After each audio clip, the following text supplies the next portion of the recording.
好，介紹翻電鎖火牛基本操作原理嘅。就普通電鎖牛 push 同埋個 GND 其實就係個開門掣。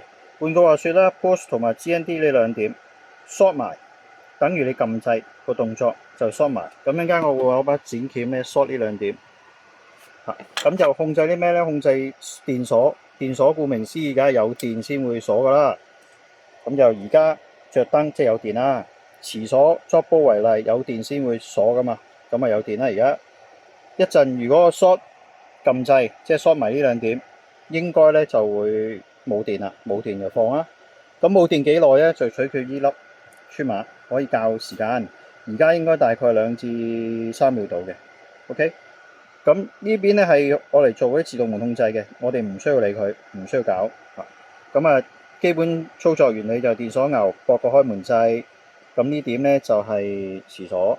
咁仲有呢個12W 同埋個 GND 有咩用咧？就俾個 keypad，因為 keypad 要電噶嘛，咁所以呢度就穩壓嘅。當你揾呔標墮落去嘅時候咧，正12同埋個 GND 即係負啦，呢度有電，個火牛有燈嘅話，呢度都會有電輸出。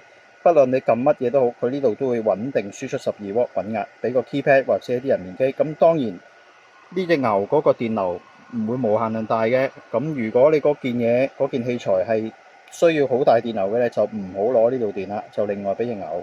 如果唔係咧，呢度會拖冧佢嘅。咁好，而家我就嘗試下開門，即係駁個撳手。咁而家我係 short 呢兩點啦。咁啊熄咗冇電就熄燈，即係開門啦。開幾耐就取決呢個穿碼，過咗時開返着燈，即係有電即係鎖返門，就係咁樣。